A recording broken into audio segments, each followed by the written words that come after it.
Start the recording.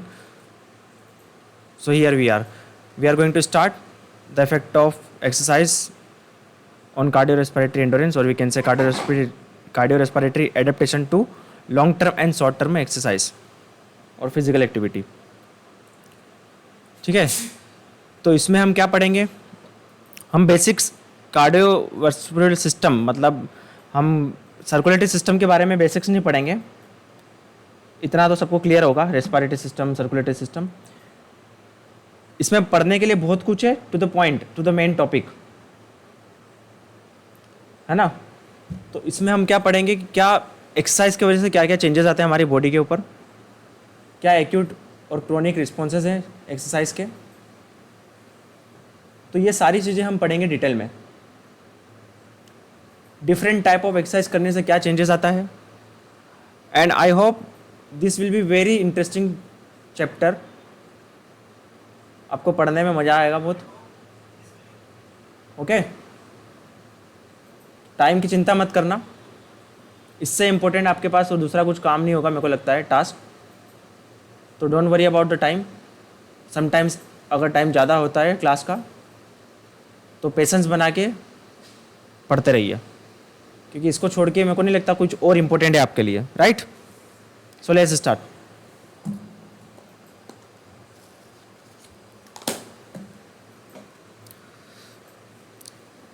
सबसे पहले हम बात करेंगे कार्डियोवास्कुलर सिस्टम की. रेस्पिरेटरी की हम नेक्स्ट सेशन में देखेंगे, अगर नेक्स्ट सेशन में जो भी होगा.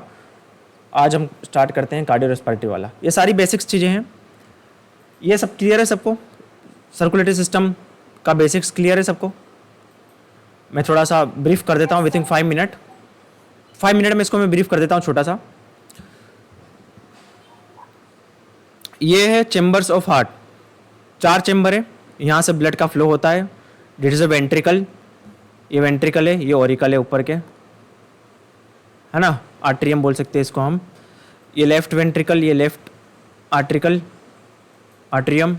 यहाँ से ब्लड फ्लो होता है थ्रू अरोटा, हमारी पूरी बॉडी में ब्लड जाता है. राइट, और यहाँ से बेक आता है राइट आर्ट्रियम में. ठीक है, और ये वेंट्रिकल से जाता है ब्लड लंग्स में, और लंग्स से बेक आता है लेफ्ट आर्ट्रियम में.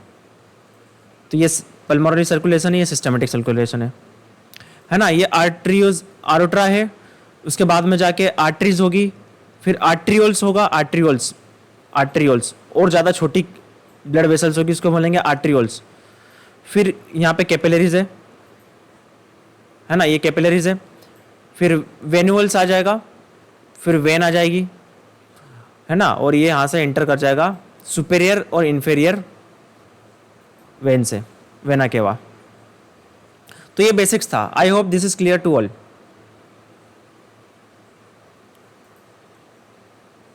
है ना. If you talk about the conduction system, मैं थोड़ा सा बेसिक्स बता देता हूँ 5 minute before proceeding to the main topic. ये है हमारा पेस मेकर. यहाँ से क्या होता है, समझ लीजिए इलेक्ट्रिक स्पार्क जनरेट होता है, करंट जनरेट होता है, हार्ट को पंप करने के लिए द रिक्वायर्ड इम्पल्स जनरेट होता है. ये ट्रांसफर होता है एवी नोड में, आर्ट्रियो वेंट्रिकुलर नोड में. ठीक है, फिर फर्दर पास होगा नर्व एंडिंग के थ्रू, नर्व्स के थ्रू. इसको हम बोल सकते हैं bundle of His. At the end Purkinje fibre. आप इसे डायग्राम में देख सकते हो, ऐसे node, AV node, bundle of His. ठीक है, इसके ब्रांचेस डिवाइड हो जाएगी एंड फाइनली पुरकिंजी फाइबर. ये ब्रांचेस है ताकि हार्ट एक बार में पंप कर सके.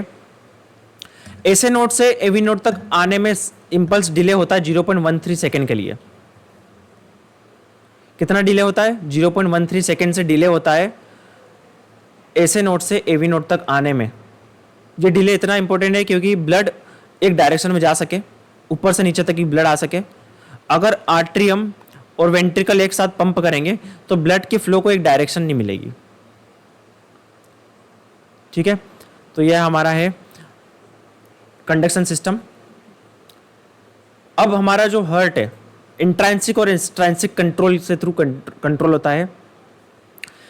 एक्सट्रांसिक कंट्रोल अगर हम देखें हार्ट का, तो कौन कौन चीज़ें हैं जो हमारी हार्ट रेट को और जो हमारी कंट्रैक्टिबिलिटी है इन सबको कंट्रोल करता है? पैरासिम्पैथेटिक सिस्टम, ये सारी चीज़ें हम पढ़ेंगे, don't worry about it. Sympathetic system, endocrine system, ठीक है। Now let's proceed to the main topic, the effect of exercise. Yes sir, ये जो आर्टिफिशियल पेसमेकर हम लगाते हैं वो कहाँ पे प्लेस करते हैं? कौन पूछा? जयकांत। सर मैं जगह एग्जैक्ट पोजीशन तो मुझे पता नहीं कहाँ पे प्लेस करते हैं, बट ये नियर बाय हार्ट ही होता होगा ताकि हार्ट को पंप कर सके, राइट? सर मतलब जैसे जो नेचुरल वाला होता है ऐसे नोड, वो तो उसमें होता है ना राइट एट्रियम में, तो फिर ये वही होता है या फिर कहीं और रखते हैं? ये एग्जैक्ट लोकेशन नहीं पता बिकॉज ये हमारा पार्ट नहीं है, it's all about medical physiology and I have focused on exercise physiology. So whatever you question asked related to exercise physiology, I will try to answer it. I was not aware about this pacemaker artificial. बाकी हम इसको पता करके बताएंगे, okay? Okay sir. हाँ चलो, अब आते हैं हम cardio response to exercise, cardiovascular response to exercise. जब हम एक्सरसाइज करते हैं तो क्या होता है? अभी आप क्या हो, किस कंडीशन में हो? रेस्टिंग कंडीशन में हो सब। तो कितना ब्लड जा रहा है आपके हार्ट की तरफ, हार्ट से पूरी बॉडी की तरफ? कितना ब्लड जाता होगा? 5 लीटर। 5 से 6 लीटर। हाँ रिकॉर्डिंग चालू कर ली ना। 5 लीटर तक ब्लड जाता है, ठीक है। अब जब हमने क्या किया एक्सरसाइज स्टार्ट कर दी। Yes, now whenever you start any kind of exercise, the required energy, the required blood supply to the working muscle increases, right? It may goes up to 40 liter depending on the intensity of exercise, normally 20 to 25 liter, normally 20 to 25 liter। तो ये जो changes आता है from this resting condition to supplying large amount of blood through ventricle 20 to 25 liter, ये changes कैसे होता है? सबसे पहले क्वेश्चन आता है, हमने रेस्टिंग कंडीशन पे बैठे हुए हैं, हमने एक्सरसाइज स्टार्ट कर दी, हमने एक्सरसाइज स्टार्ट कर दी, तो हमारे सिस्टम को, हमारे कार्डियोवास्कुलर सिस्टम को, हमारे हार्ट को कैसे पता चलता है कि भाई तेरे को ज़्यादा ब्लड की सप्लाई पंप करनी है मसल्स की तरफ? कैसे पता चलता है? कौन बताएगा उसे?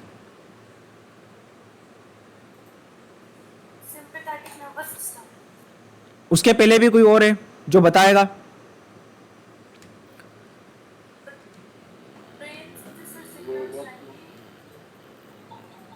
हम जब एक्सरसाइज स्टार्ट कर देते हैं, सर क्या क्वेश्चन था? मेरा क्वेश्चन ये है कि जब हम, हाँ बोलिए, जब हम एक्सरसाइज करना स्टार्ट कर देते हैं, ठीक है, तो एक्सरसाइज के बाद में आपको क्या देखने को मिलता है कि जो हमारा हार्ट है वो ज़्यादा ब्लड सप्लाई कर देता है, अपनी एक्टिविटी को बढ़ा लेता है, कंट्रैक्टिबिलिटी, फोर्स ऑफ कंट्रैक्शन, ये सारी चीज़ें हार्ट है क्या है, बढ़ा देता है, अपने काम को बढ़ा लेता है। ये contractibility, force of contraction, heart rate, ये सारी चीज़ें बढ़ जाती है हार्ट की, ताकि large amount of blood supply हो सके वर्किंग मसल्स की तरफ। अब हार्ट को कैसे पता चलेगा कि भाई मुझे लार्ज अमाउंट ऑफ सप्लाई करना है ब्लड की to the working muscles? Heart को कैसे पता चलेगा ये कि मेरे को तो ज़्यादा सप्लाई करना है ब्लड की? कौन बताएगा हार्ट को ये सब? तो देखिए, any idea, any guess? Yes anyone? मैं नए बच्चों को prompt, who tells to the heart that you need to supply large amount of blood? This is our heart, and in exercise condition it to pump large amount of blood to the working muscles.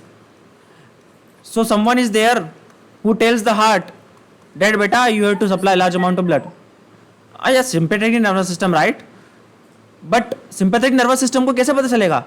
So it is a sympathetic nervous system. चलो sympathetic nervous system मान लिया, इसको भी कौन बताएगा कि ज़्यादा भाई इमरजेंसी कंडीशन आ चुकी है, हमें ज़्यादा ब्लड सप्लाई करना है वर्किंग मसल्स की तरफ? सिंपैथेटिक नर्वस सिस्टम को कौन बताएगा? वॉइस ब्रेक हो रही है? एक मिनट, मैं इसको चेंज कर लेता हूँ। हाँ मैं इसको चेंज कर लेता हूँ, no worry. Got it got it got it, very good.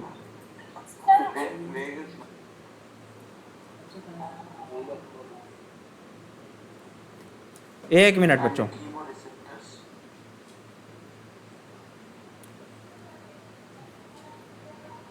Hello, आवाज आ रही है मेरी?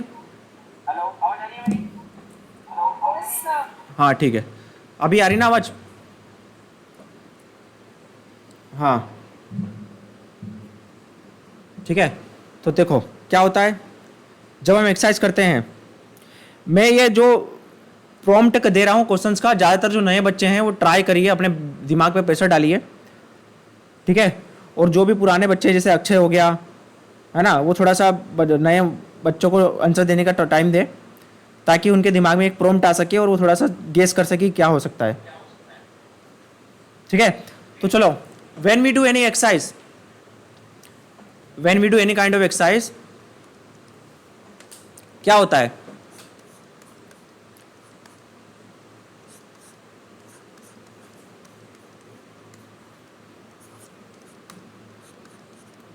हम रनिंग कर रहे हैं तो मसल मास में क्या चेंजेस होता है? मसल्स में क्या क्या चेंजेस होता है? इन दिस मसल्स क्या चेंज होता है? लेंथ। क्या होता है? Contraction and relaxation. Contraction relaxation होता है मसल्स में, ठीक है। और क्या होता है मसल्स में? और क्या क्या चेंजेस होते हैं? कुछ केमिकल चेंजेस होते हैं। क्या केमिकल चेंजेस होते हैं? Lactic acid, yes, lactic acid क्या होगा? बढ़ेगा। कार्बन डाइऑक्साइड बढ़ेगा, ऑक्सीजन लैक करेगा, है ना। H+ आयंस एक्यूमुलेट होंगे। ये सारे केमिकल चेंजेस होते हैं। ये वाला क्या है? मैकेनिकल चेंजेस है।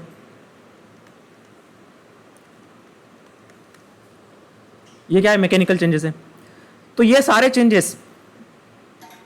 चेंजेस डिटेक्ट होते हैं, ये सारे चेंजेस डिटेक्ट होते हैं थ्रू रिसेप्टर्स, है ना। अब हमारा ब्रेन क्या है? हमारे ब्रेन ने क्या करा है? ब्रेन ने कुछ लोगों को ड्यूटी दी है, ब्रेन ने ड्यूटी दी है कुछ लोगों को, क्या कहा है कि कुछ भी चेंजेस हो बॉडी में, कुछ भी फ्लक्चुएशन हो बॉडी में, तो वो आके मुझे बताना। तो वो ड्यूटी कौन करता है? वो सिक्योरिटी गार्ड कौन है हमारी बॉडी में? वो है receptors. Receptors are just like a security guard. जो भी चेंजेस होता है बॉडी में, हमारे शरीर में, मसल्स में, जो भी फ्लक्चुएशन होगा, वो सारा सिक्योरिटी गार्ड क्या है? रिसेप्टर्स क्या है? वो डिटेक्ट करेंगे चेंजेस को और ब्रेन को लाके बताएंगे। तो ये वाला रिसेप्टर्स जो केमिकल चेंजेस को डिटेक्ट करता है, just like when we do exercise, carbon dioxide increases, lactic acid increases, oxygen supply decreases, H+ ion accumulation increases. This receptor is known as yes, known as yes, chemoreceptors. These are the chemoreceptors, and these receptors are, नाम से पता चल सकता है ये कौन से receptors होंगे? Yes, this is the mechanoreceptor, है ना। This is the mechanoreceptors. So these receptors detect the changes, whatever the changes takes place in our body during the running, increasing chemical, increasing the contractibility, muscles relax and extend. So these all changes detected by our body, these receptors. So brain को पता चल गया कि भाई कुछ ना कुछ तो changes आया है। अब ब्रेन को पता चल गया कि कुछ इमरजेंसी कंडीशन आई है। सो ब्रेन इमरजेंसी कंडीशन में क्या करता है? किसको रिलीज करेगा? अपनी emergency force, para SF force. उसके पहले किसको एक्टिवेट करेगा?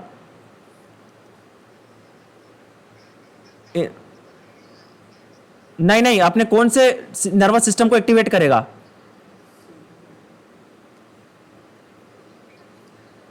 हाँ, सिंपैथेटिक नर्वस सिस्टम को। सिंपैथेटिक नर्वस सिस्टम को क्या करेगा? ब्रेन एक्टिवेट करेगा। In response to this changes, in response to this emergency condition, brain activate sympathetic nervous system. And sympathetic nervous system में क्या है? 2 हार्मोन है हमारे। आपको कब से सुनते आ रहे हो बीपीड से, flight and flight hormone. Ad yes, adrenaline and non adrenaline, इसको एपिनेफ्रिन और नॉर एपिनेफ्रिन भी बोलते हैं। एपिनेफ्रिन और नॉन एपिनेफ्रिन ये भी बोलते हैं इसे हम। किडनी के ऊपर दो हार्मोन है, पिट्यूटरी ग्लैंड से निकलते हैं, तो ये सिंपैथेटिक नर्वस सिस्टम के रिस्पॉन्स में रिलीज होते हैं। यहां तक क्लियर है? Yes, any doubt? The changes of chemical and mechanical changes takes place in our body, which is detected by the receptors, and this information is carried to the brain, where which part of brain? Central cardiorespiratory regulatory centre, बताऊंगा मैं इसको, regulatory centre है ये brain का। अब क्या होगा? अब इससे हमारे हार्ट को कैसे पता चलेगा? ये हमारा हार्ट है, इससे कैसे पता चलेगा? इसको मैं यहां पे ले आता हूं जूम करके। अब ये हार्ट क्या है? बड़ा बिजी इंसान है। ये किसी की बात सुनने बैठा तो क्या होगा? ये इंसान क्या हो जाएगा? निपट जाएगा। मतलब ये हमें कंटिन्यूस काम करना है ठीक है? तो ये बड़ा बिजी इंसान है, तो इसने भी एक किसी पर्सन को ड्यूटी दी है, ठीक है, कि कोई बाहर से आए तो तू बात करना।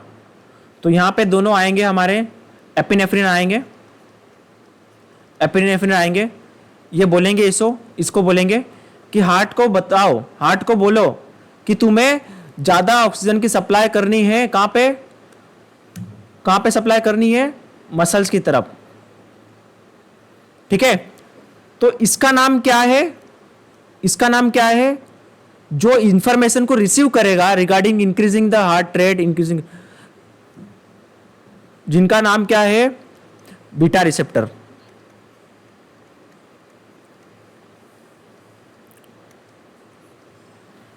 ठीक है?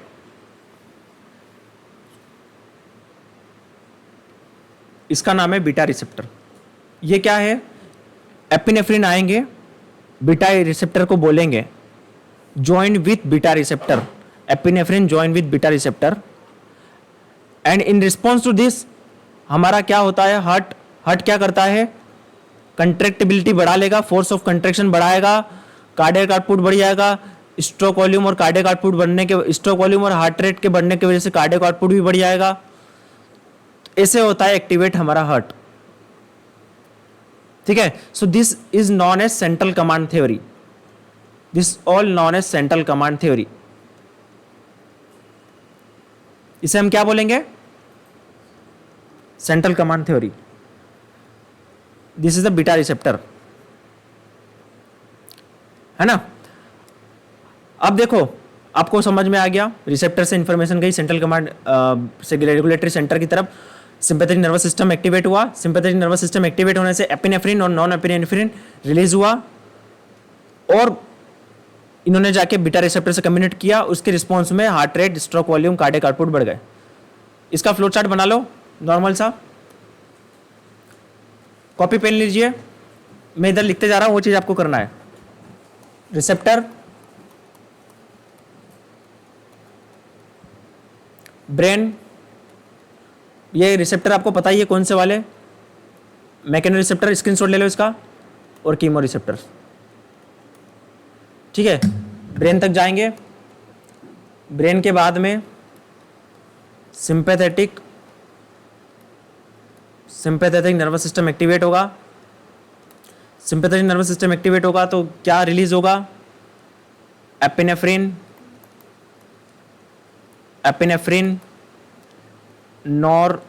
Non epinephrine, adrenaline, non adrenaline भी बोल सकते हैं इसको, ये रिलीज होगा। ये कहाँ पे जाएंगे? ये ज्वाइन करेंगे बीटा रिसेप्टर के साथ, बीटा रिसेप्टर के साथ कंबाइन होंगे, और इसके रिस्पॉन्स में क्या होगा? Heart rate, force of contraction, ये सारी चीज़ें बढ़ेगी। क्या बढ़ेगा? हार्ट रेट बढ़ेगा, स्ट्रोक वॉल्यूम बढ़ेगा, अल्टीमेटली दोनों के बढ़ने की वजह से क्या होगा? कार्डियक आउटपुट बढ़ेगा। And this is known as central command theory. Got it everyone? Any doubt?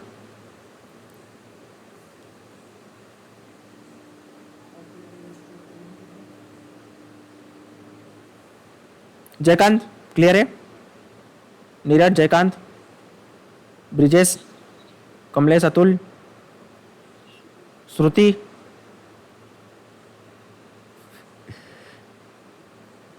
किरण, ठीक है।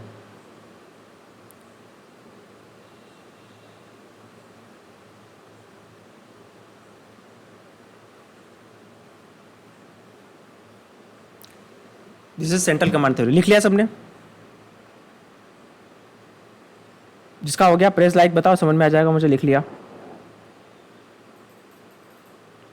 If everyone done press like.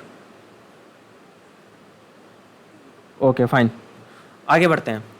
अब ये सिस्टम को पता है, ये सिस्टम को स्टार्ट होने में थोड़ा टाइम लगता है। इस वजह से जो हार्ट रेट बढ़ता है ना, it takes time. But when we do exercise, our heart rate immediately get started. Through this process, it takes time. There is a delay of increasing heart rate. But even before this process, our heart rate goes started. कैसे? इसके पहले भी हमारी heart rate बढ़ जाती है।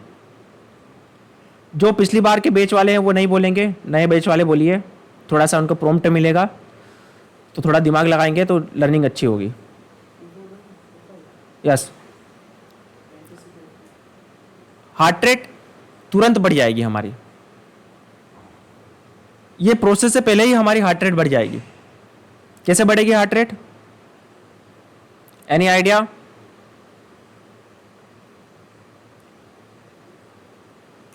चलो now open to all.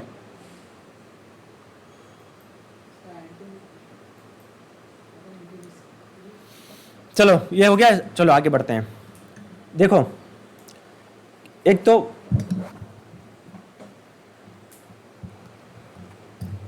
तो देखो, आप कंपटीशन में जाने से पहले ही क्या होता है, आपके हार्ट रेट कई बार बढ़ जाती है, तो उसको हम एंटिसिपेटरी रिस्पॉन्स बोलते हैं, है ना। बाकी अगर हम इसे देखें तो इसमें रोल होता है पैरासिम्पैथिक नर्वस सिस्टम का। पैरासिम्पैथिक नर्वस सिस्टम की वजह से हार्ट रेट बढ़ती है।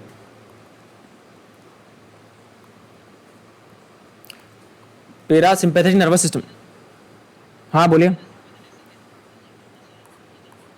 हाँ बता रहा हूं, राइट, सही बोले आप, वो इनहिबिट करता है, पर उसके वजह से ही बढ़ेगी। कैसे बढ़ेगी? ये है आपका एनिमल, इधर देखिए, ये एनिमल है, इसको बांध के रखा एक चेन से। अगर ये चेन ब्रेक हो जाती है तो क्या होगा? एनिमल क्या होगा? भाग जाएगा, रन अवे। ठीक है, वैसे ही हमारा हार्ट रेट क्या है? हार्ट रेट एक चेन से बंधा हुआ है। हमारा जो हार्ट रेट है ना, वो एक चेन से बंधा हुआ है। अगर ये चेन ब्रेक हो जाती है तो हार्ट रेट भागने लगेगी तेज, हार्ट रेट इंक्रीज हो जाएगी। समझ में आ रहा कंडीशन? तो ये चेन का नाम है, यस एनीवन, इस चेन का नाम है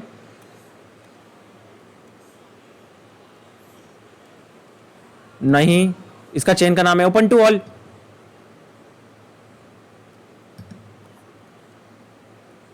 no before AV node, yes open to all. ये चेन का नाम बताइए जो हार्ट रेट को अंडर 100 तक रखेगा, 100 बीट्स पर मिनट तक रखेगा। यस, इसको बोलेंगे वेगस नर्व। ठीक है, vagus nerve is a sympathetic nerve, it is a 10th cranial nerve, 10th cranial nerve, it is a 10th cranial nerve which control the heart rate, which maintain the heart rate less than 100 beats per minute। ये heart rate को 100 तक रहता है, उससे ऊपर जाने नहीं देता। अब इस चेन को मैं ब्रेक कर दूं तो हार्ट रेट अपने आप बढ़ जाएगा ना, बढ़ जाएगा ना। जैसे एनिमल की हम चेन को ब्रेक कर देते, एनिमल भाग जाएगा, वैसे ही इस चेन का काम करना बंद हो जाए, इस चेन को मैं ब्रेक कर दूं तो क्या होगा? हार्ट रेट अपने आप बढ़ेगी कि नहीं बढ़ेगी? whenever vagus nerve withdrawal, heart rate goes up। ठीक है, तो ये सबसे पहला रिस्पॉन्स है बिफोर, जो मैंने आपको बताया सेंट्रल कमांड थ्योरी से पहले ये होता है। The first increasing heart rate is not due to activation of sympathetic nervous system, it is due to withdrawal of parasympathetic nervous system, it is due to withdrawal of vagus nerve. ये जो heart rate को maintain करना 100 beats per minute तक, इस condition को बोलेंगे vagal tone. इसको क्या बोलेंगे, क्या बोलेंगे इसको, वेगल टोन। वेगल टोन का मतलब क्या है, normal heart rate. Vagal tone का मतलब क्या है, हार्ट रेट को 100 बीट्स पर मिनट तक रखना, रेस्टिंग पे रखना, ताकि ज्यादा हार्ट रेट ना आ जाए, through this 10th cranial nerve that is vagus nerve. तो इस कंडीशन को, इस फिनोमिना को बोलेंगे vagal tone. So your first increasing heart rate, the first increasing heart rate, write it down, first increasing heart rate is due to withdrawal of, write it down everyone, vagal tone, vagal tone. हाँ वही एक ही बात है, vagal tone. अब ये कैसे हुआ, ताकि वेगस नर्व ने अपना काम करना बंद किया, पैरासिम्पैथेटिक ने अपना काम डोमिनेंस कम किया, पैरासिम्पैथेटिक नर्वस सिस्टम ने अपना डोमिनेंस कम किया। अब पैरासिम्पैथेटिक नर्वस सिस्टम जिसको नहीं पता है, मैं उसको एक थोड़ा सा बता देता हूं कि ये रेस्टिंग के टाइम पे काम करता है। जब हम रेस्टिंग के टाइम पे स्लीप लेते हैं, हम रेस्टिंग के टाइम पे, रिलैक्सेशन के टाइम पे होते हैं, उस टाइम पे ये काम करता है। उस टाइम पे मैक्सिमम ब्लड जाता है हमारे स्प्लैंचिक सर्कुलेशन की तरफ। स्प्लैंचिक सर्कुलेशन अगर मैं बोलूँ तो इसका मतलब है डाइजेस्टिव सिस्टम की तरफ, किडनी की तरफ, लीवर की तरफ, इनकी तरफ हमारा जाता है। मसल्स की तरफ ब्लड कम जाता है रेस्टिंग के टाइम पे, ठीक है। और सिंपैथेटिक नर्वस सिस्टम काम करता है फ्लाइट और फ्लाइट के रिस्पॉन्स में, जब इमरजेंसी कंडीशन आती है, इमोशनल ट्रिगर होता है, जब हमारे पीछे कुत्ता भागता है, तब जाके sympathetic nervous system dominant start होता है, डोमिनेंट होता है।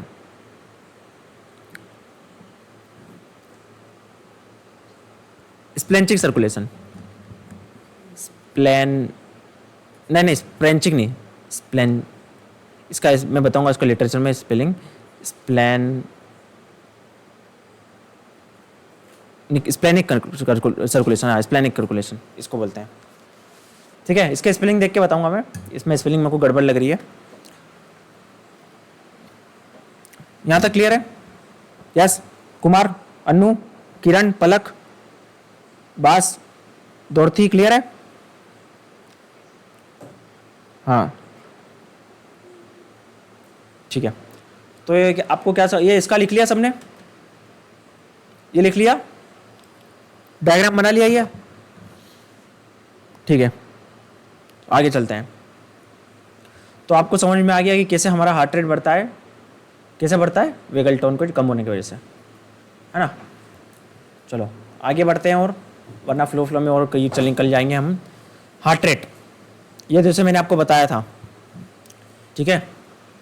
ये क्या है, हमारा रिसेप्टर्स हैं। ये सेंट्रल कमांड, सेंट्रल कोर्टेक्स में, कंट्रोल कोर्टेक्स में, कार्डियोवास्कुलर कंट्रोल सेंटर में जाता है रिसेप्टर्स। ये रिसेप्टर्स जाते हैं, उसके रिस्पॉन्स में क्या होता है, एपिनेफ्रिन से ये एक्ट करता है बीटा रिसेप्टर पे, जिसकी वजह से एसए नोड की फायरिंग बढ़ जाती है। एसए नोड की फायरिंग बढ़ जाने की वजह से क्या होता है, हार्ट रेट स्ट्रोक वॉल्यूम में बढ़ जाता है। अब आपने सुना होगा ना, वो जो आर्चर्स, शूटर्स क्या लेते हैं, सुना होगा ना, बीटा ब्लॉकर। तो उसका काम क्या है, यही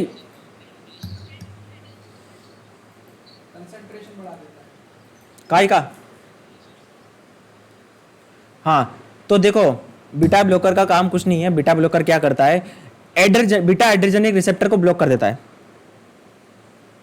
जैसे मैंने आपको बताया था, ये बीटा एड्रेनर्जिक रिसेप्टर है, बीटा एड्रेनर्जिक रिसेप्टर है ना। यहां पे मैं क्या कर दूं, एक ब्लॉकेज लगा दूं। अब एपिनेफ्रिन यहां से आएगा तो क्या कम्युनिकेट कर पाएगा बीटा एड्रेनर्जिक रिसेप्टर से, एपिनेफ्रिन, नॉनेफ्रिन, नेफ्रिन आएगा तो क्या बीटा एड्रेनर्जिक रिसेप्टर से बात कर पाएगा, क्या बोल पाएगा इसको कि हार्ट रेट बढ़ा नहीं बढ़ा, नहीं ना। तो ये बीटा ब्लॉकर है, ये क्या करता है, इस बीटा एड्रेजेनिक रिसेप्टर्स को क्या कर देता है, ब्लॉक कर देता है। अब यहां से एफ्रिन इसको बोल नहीं पाएगा, इनके बीच में कम्युनिकेशन नहीं हो पाएगा, तो हार्ट रेट कैसे बढ़ेगा, कैसे बढ़ेगा हार्ट रेट बढ़ेगा ही नहीं। सिंपैथेटिक नर्वस सिस्टम एक्टिवेशन का जो सक्सेसफुल काम होगा ही नहीं। तो ये है बीटा ब्लॉकर का काम। It blockage the beta adrenergic receptor so that there will be no communication between epinephrine and non-epinephrine and this beta adrenergic receptor takes place. If there is no communication between these, then there will be no increasing heart rate. Got it? Clear है? समझ में आ गया काम beta adrenergic receptor का, कैसे shooter ये क्यों लेते हैं, ठीक है। उनके काम का क्यों है, क्योंकि हार्ट रेट के बीच में अगर गैप ज़्यादा रहेगा, ये हार्ट रेट मेरी फास्ट है और ये हार्ट रेट के बीच में अगर गैप ज़्यादा है तो क्या होता है, हर पल्स रेट में क्या होता है कि वेव जनरेट होती है, तो वह हमारे हाथ के मूवमेंट को इफेक्ट करती है शूटिंग के टाइम पे, ठीक है। तो ये इस बीच में जितना टाइम मिलेगा, वन हार्ट रेट से लेकर दूसरी हार्ट रेट के बीच में जितना टाइम मिलेगा उतना ही ज़्यादा शूटिंग अच्छे से हो पाएगी। बस इससे आगे नहीं बढ़ेंगे। ये हमारा सेंट्रल कमांड थ्योरी बोलते हैं इसे, ठीक है। इसको क्या बोलेंगे, सेंट्रल कमांड थ्योरी, ठीक है। हार्ट रेट की बात करते हैं, चलो now one by one we will talk about every parameter. Let's start with the heart rate. Heart rate आपको पता ही है क्या होता है, number of beats per minute, number of contraction of ventricle per minute, that is heart rate.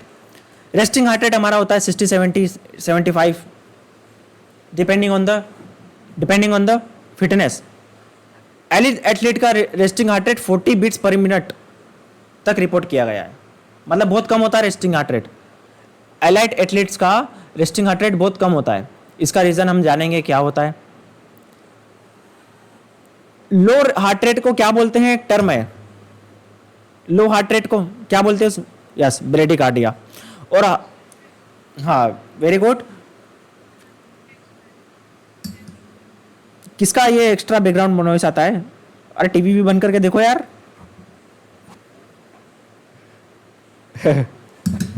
ठीक है। तो इंक्रीजिंग हार्ट रेट को क्या बोलते हैं, ट्रेकिकार्डिया। लिख लो, जिसे नहीं पता है वो लिख लो, है ना। Low heart rate means bradycardia, cardia, ठीक है। और high heart rate means tachycardia. जिसे नहीं पता हो right it down.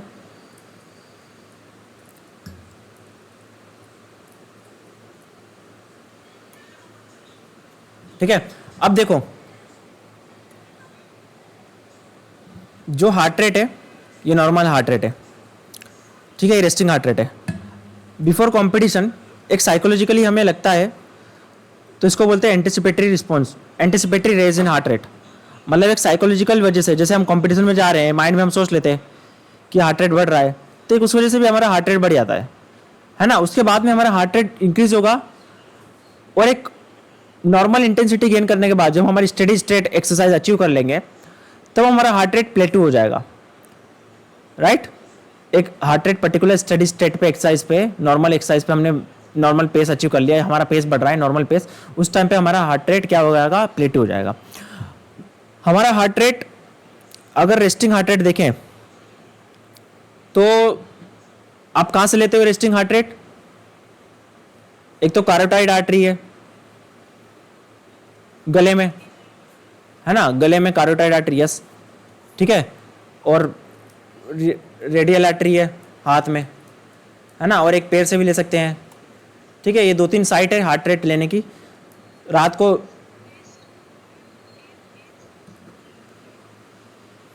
Okay, now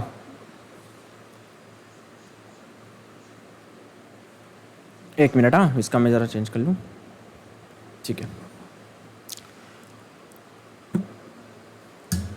average resting heart rate होती है 60 to 80 beats per minute. Elite athlete में 28 से लेके 40 तक रिपोर्ट किया गया है। अब ऐसा क्यों, आपको आगे जाके पता चलेगा, ये नोट डाउन करके रखना, अगर मैं भूल जाऊँ तो पूछना मेरे से ही है, ठीक है। स्ट्रोक वॉल्यूम बताने के बाद बताऊंगा उसको मैं आपको ये, ताकि अच्छे से समझ में आएगा। क्वेश्चन मार्क लगा के रखो इसको। Highly trend athlete, endurance athlete में इतना होता है ना। पैरासिम्पैथेटिक नर्वस सिस्टम क्या करता है, हार्ट रेट को नॉर्मल रखता है, पैरासिम्पैथिक नर्वस सिस्टम क्या करता है, हार्ट रेट को रखता है नॉर्मल। पैरासिम्पैथिक नर्वस सिस्टम कब काम करता है बच्चों, जब हम रेस्टिंग और रिलैक्सेशन में रहते हैं। जब हम रेस्ट और रिलैक्सेशन में रहते हैं तब हमारा पैरासिम्पैथिक नर्वस सिस्टम क्या रहता है, डोमिनेटिंग रहता है, राइट।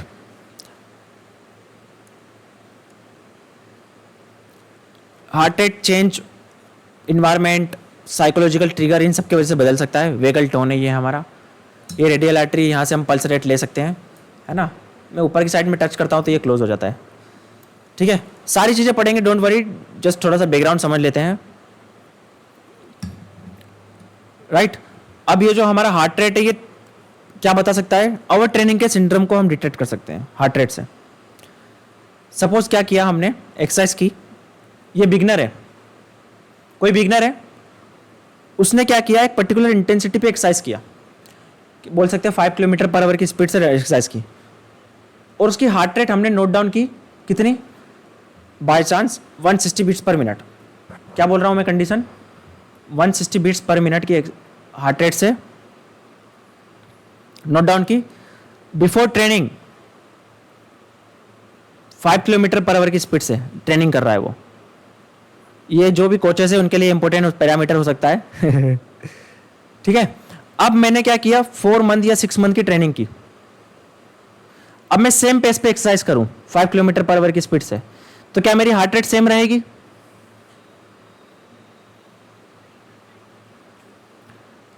क्या होगा, क्या हार्ट रेट हमारी सेम रहेगी, नहीं रहेगी ना।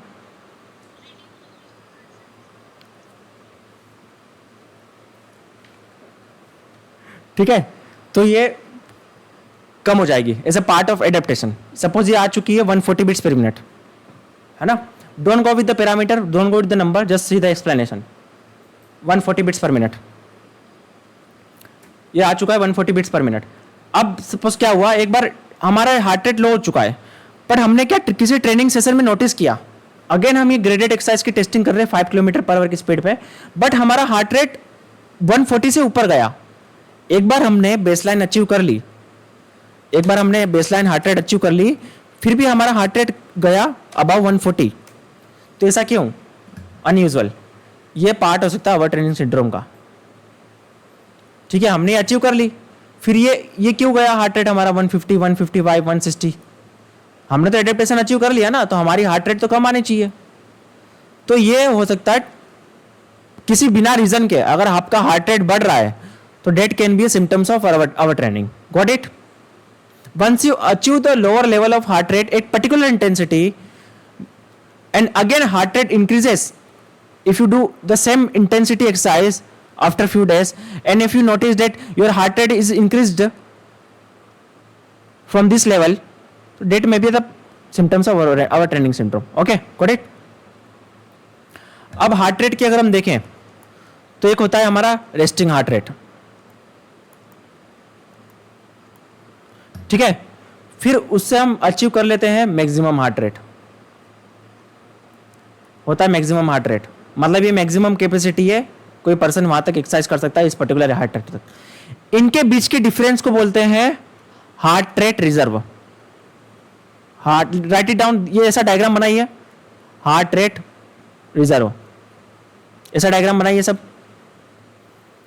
मतलब ये लेवल से आप रेस्टिंग से लेके हार्ट मैक्सिमम हार्ट रेट के बीच में इतना हार्ट रेट रिजर्व बचा है आपके पास, इतना आप हार्ट रेट आपके पास रिजर्व है, मतलब आप इतना आप चेंजेस ला सकते हो आपके हार्ट रेट में।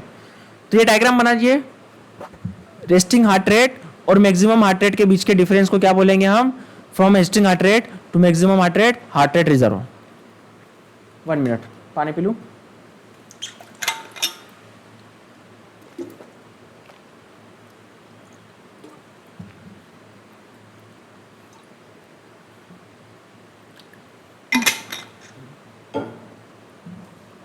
लिख लिया।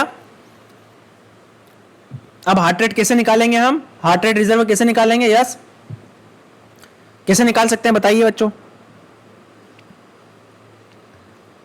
हाँ बस सिंपल सा तरीका है, इसमें से माइनस कर लेंगे मैक्सिमम में से। ये सपोज हमारा रेस्टिंग कितना है 60 है और मैक्सिमम सपोज गया 200, तो हार्ट रेट रिजर्व कितना निकलेगा 200 माइनस 60, ये निकल जाएगा हार्ट रेट रिजर्व, ठीक है। अब ये जैसे जैसे इंटेंसिटी एक्सरसाइज बढ़ेगी हार्ट रेट हमारा बढ़ेगा मैक्सिमम अचीव करने के लिए। ठीक है, अब देखते हैं ये पे। हाँ ये देखो आ गया, आपका जवाब मिल गया, ये इस्तेमाल इसका। अब मैंने किसी पर्सन को बोला, कि just go and run at your 80% of your maximum heart rate. अब जयकांत का हार्ट रेट 80% और ब्रिजेश का 80% अलग अलग होगा ना, दोनों साथ में थोड़ी ना रनिंग करेंगे, अलग होगा कि नहीं होगा, हर किसी का 80% अलग होगा ना। मैंने बोला run at your 80% of HR max, ये मैंने कहा है ना। तो आप इसके लिए क्या करेंगे, हमें निकालना पड़ेगा जयकांत का, क्या निकालना पड़ेगा 80% HR मैक्स। इसमें इस्तेमाल होगा Karvonen formula. It is a Karvonen method to find out your target heart rate zone of particular intensity. 70% के लिए अपना हार्ट रेट कितना होगा, मतलब आप हार्ट रेट देख के बता सकते हो कि भाई मैं 140 बीट्स पर मिनट है, इसका मतलब ये मेरा 60% इंटेंसिटी है, ये मेरा 150 है, मतलब ये मेरा 80% इंटेंसिटी है। ये कैसे निकालेंगे, सी एन एग्जांपल। कोई पर्सन है जिसका मैक्सिमम हार्ट रेट है, मतलब मैक्सिमम हार्ट रेट कैसे निकालेंगे, दो फॉर्मूले हैं। पहले एक जनरल सा फॉर्मूला देख लेते हैं, फिर एक और बात बताऊंगा मैं। 220 माइनस एज, एक ये फॉर्मूला है, ठीक है। दूसरा वाला फॉर्मूला बाद में देखेंगे हम। अब वो पर्सन की एज है, कितनी एज है, सपोज 20 ईयर्स का पर्सन है, ठीक है, 20 ईयर्स का पर्सन है, उसकी एज है 20। रेस्टिंग हार्ट रेट सुबह उठ के देखा उसने, तो उसकी रेस्टिंग हार्ट रेट पाई गई 60 बीट्स पर मिनट। ये तीनों चीजें हमें गिवन है। अब हमें निकालना है कि 70%, अब वो पर्सन 70% ऑफ HR मैक्स पे रनिंग करेगा। मैंने उसे बोला कि जाओ 70% पे रनिंग करो अपने HR मैक्स की, तो कितनी हार्ट रेट होना चाहिए, ये हमें निकालना है। If this person running 20 years का है, 68 बीट्स पर मिनट की रेस्टिंग हार्ट रेट है, उसका 70% कितना होगा, उसके लिए हमें सबसे पहले निकालना होगा heart rate reserve.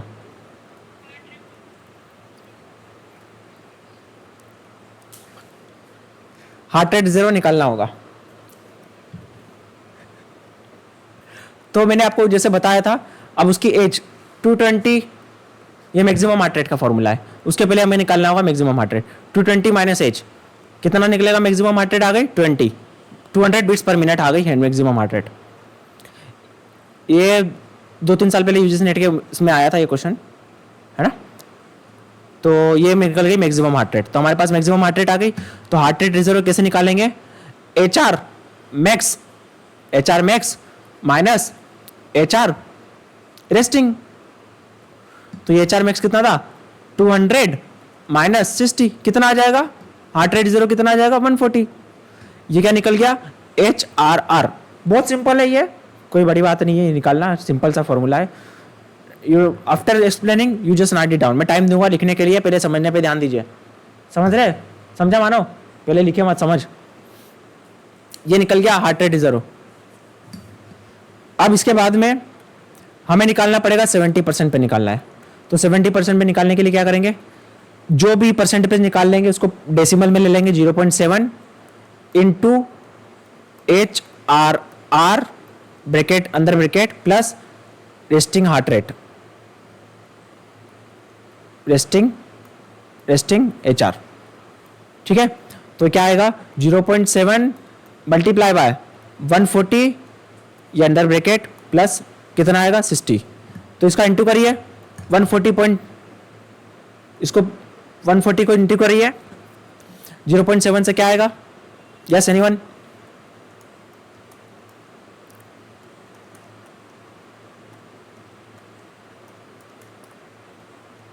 Ninety eight आएगा कितना, ठीक है 98 प्लस 60, 98 प्लस 60 क्या होगा, 98 प्लस 60 158, ये आ गया आंसर, ठीक है। अब इसका मतलब क्या है, इसका मतलब क्या है, a person having age of 20 years, उसकी heart rate resting heart rate है 60 बीट्स पर मिनट, वो अगर 150 बीट्स पर मिनट की स्पीड से रनिंग कर रहा है, इसका मतलब वो क्या है, उसका 70% है। 158, 160, 158 के आसपास से अगर रनिंग कर रहा है, इसका मतलब क्या है, वो अपनी 70% मैक्सिमम पे कर रहा है। क्लियर है? आपको 60 के लिए निकालना तो यहां पे लगा दो 0.6, 50 के लिए निकालना तो लगा दो 0.5। Right it down, everyone got it this formula? Clear है सबको? ठीक है, क्लियर है? ब्रिजेश, श्रुति, मधु, अनिमेश, क्लियर है भाई? प्रशांत, हाँ बोल।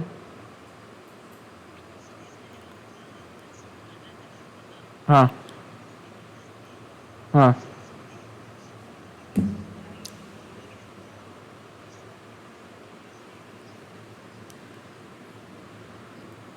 तो ये प्रिडिक्टेड है। हाँ तो देखो क्या होता है, उसके लिए तो फिर हम वो इस्तेमाल कर लो, पोलर। नहीं नहीं नहीं, अरे देखो सुनो, माइक बंद करना अपना, किसका साउंड आ रहा है? सुनो, कोई भी टेक्निक, कोई भी फॉर्मूला, जैसे हम ऊपर फॉर्मूले से वी टू मैक्स निकाले, कुछ भी निकाले, 100% एक्यूरेट नहीं होता है।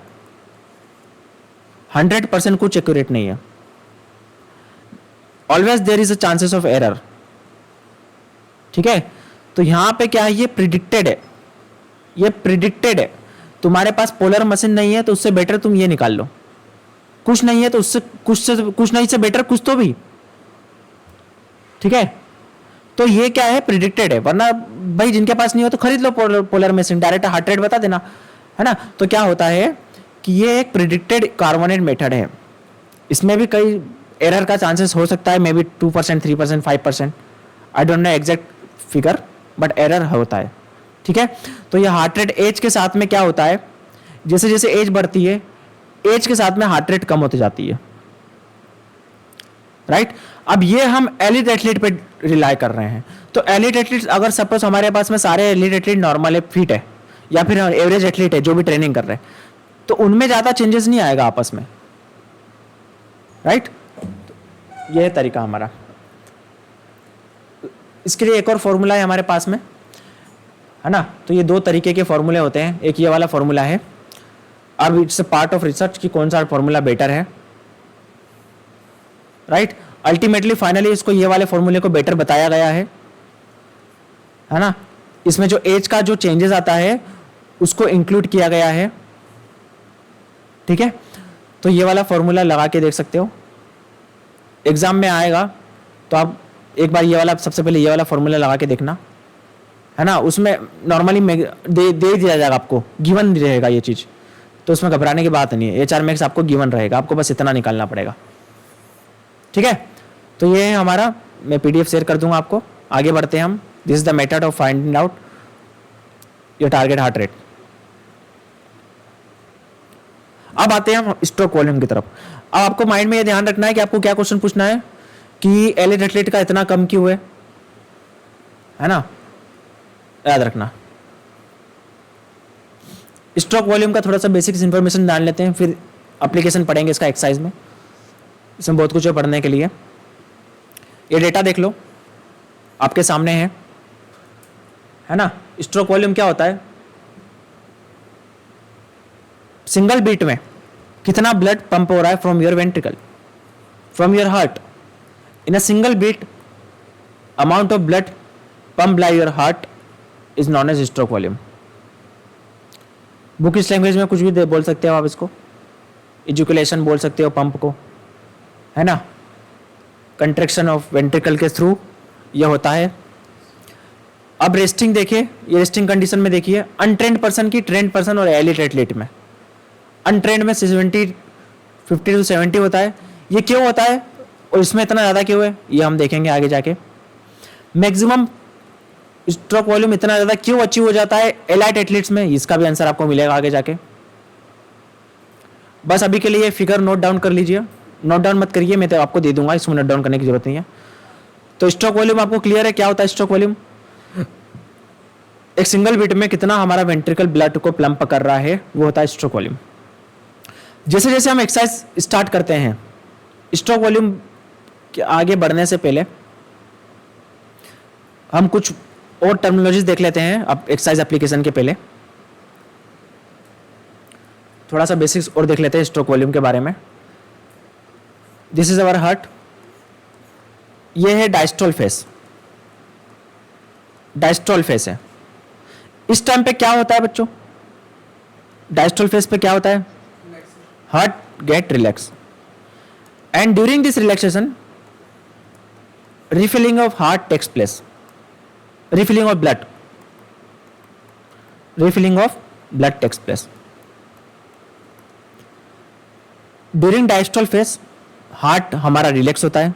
जैसे हम बलून में हवा भरते हैं, ये बलून है हमारा, उसमें हवा की साइड हवा भरते हैं तो क्या होता है, एयर का फीलिंग होता है, वैसे ही ब्लड का फीलिंग होता है।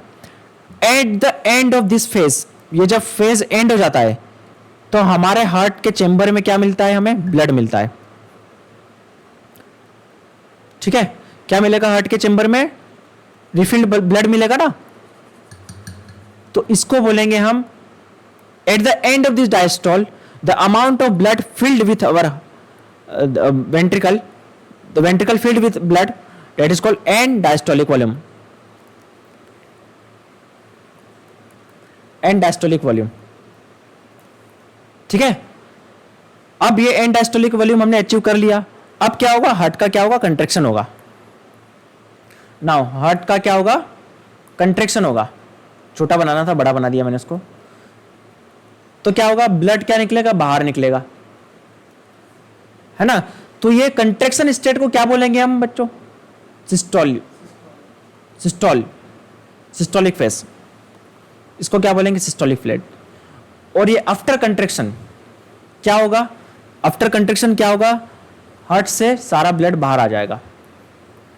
After end of this systolic क्या होगा, after end of this systolic what ever the amount of blood preserve, अब ये कम होगा ना, इसके कंपेयर में कम होगा कि नहीं होगा, क्योंकि ब्लड बाहर आ चुका है, ये ब्लड क्या हो चुका है, बाहर आ चुका है।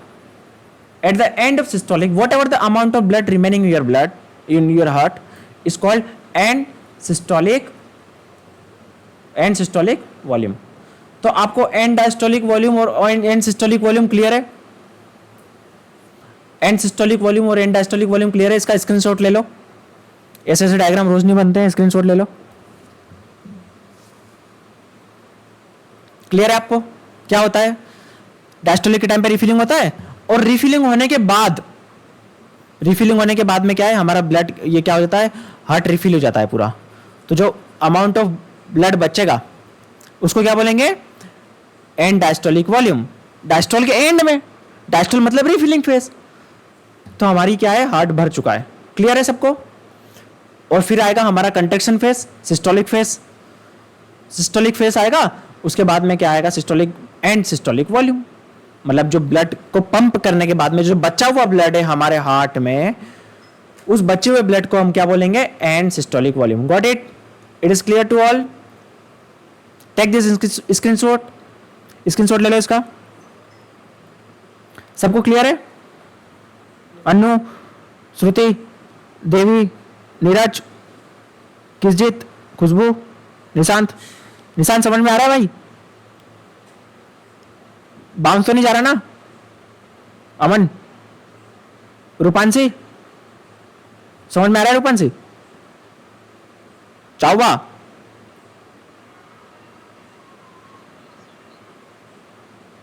हाँ क्या बोल रहा था मैं, लास्ट सेंटेंस क्या था मेरा, हाँ एंड सिस्टोलिक वॉल्यूम। देखो मैं एक और डायग्राम बना के आपको समझाता हूँ हल्का सा। ये है हार्ट की रिफिलिंग हो रही है, रिफिलिंग होने के बाद में क्या होता है, हमारा हार्ट क्या हो जाता है, भर जाता है, ब्लड से भर जाता है, पूरा नहीं भरता है, भर जाता है। तो ये क्या स्टेट है, एंड डायस्टोलिक वॉल्यूम। अब क्या होगा, हार्ट से क्या होगा, ये ब्लड बाहर जाएगा, ये बाहर जाने वाले ब्लड को क्या बोलेंगे हम, क्या बोलेंगे इसे, जो बाहर गया, स्ट्रोक वॉल्यूम। ठीक है, फिर जो बचा हुआ ब्लड है आफ्टर पंपिंग, जो बचा हुआ ब्लड है after the end of systole, इसको क्या बोलेंगे, एंड सिस्टोलिक वॉल्यूम, इसको आपको रटने की जरूरत ही नहीं है। एंड सिस्टोलिक वॉल्यूम क्या होता है? And systolic after the end of systole, systole मतलब कंट्रैक्शन, कम होगा। क्लियर है सबको? ये डायग्राम देखो, अभी नहीं क्लियर आया तो मैंने आपके लिए डायग्राम बनाया है।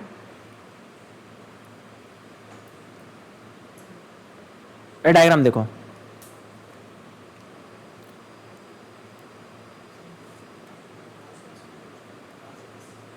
हाँ बस, any problem? You raise your hand, you got the point? Do you understand Hindi? दौड़ती हिंदी समझ में आती है? ओके ठीक है, ठीक है। तो ये देखो, अब इसके आगे आपने ये समझ लिया तो और आगे हम बढ़ेंगे। ये डायस्टोलिक फ्रेस है, ये एंडास्टोलिक वॉल्यूम है, हमने पंप करा, स्ट्रोक वॉल्यूम बाहर निकल गया, ये बचा हुआ ब्लड है एंड सिस्टोलिक वॉल्यूम, सिंपल। ठीक है, अब देखो क्या होता है। बिफोर प्रोसीडिंग टू दिस, थोड़ा सा और आपको बता देता हूं इसके बारे में। अब क्या होता है, ये जो ब्लड, ये जो एंड है अपना, ये जो ब्लड बाहर निकला, इसको क्या बोलेंगे? End systolic volume. क्लियर है आपको? इतना तो बता दिया था मैंने, है ना। अब सपोज, और ये क्या था हमारा टोटल ब्लड, ये टोटल ब्लड में से ये क्या है? टोटल ब्लड है, ये क्या है? टोटल ब्लड है। और ये क्या है? ब्लड क्या है? बाहर निकला हुआ है। तो इसको क्या बोला था मैंने? क्या बोला था इसको बच्चों? क्या बोला था इसको मैंने?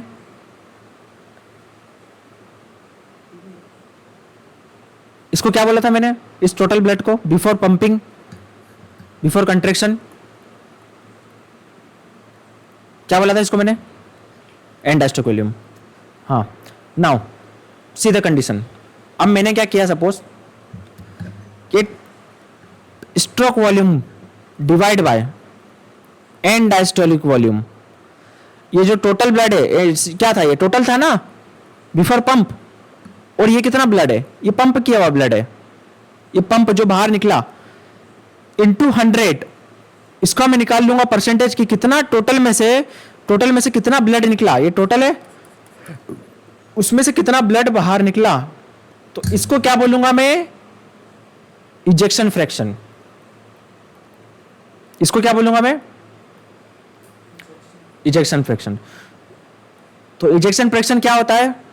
टोटल ब्लड में से कितना ब्लड पंप हुआ, मतलब it is a ratio, it is a percentage of कितना होगा? एंडास्टोलिक वॉल्यूम से ये टोटल ब्लड में से कितना ब्लड हमारे हार्ट से बाहर निकला। तो ये क्या होगा? Ejection fraction. इसको मैं इंटू से 100 कर दूंगा तो ये आ जाएगा परसेंटेज में। इसको क्या बोलेंगे?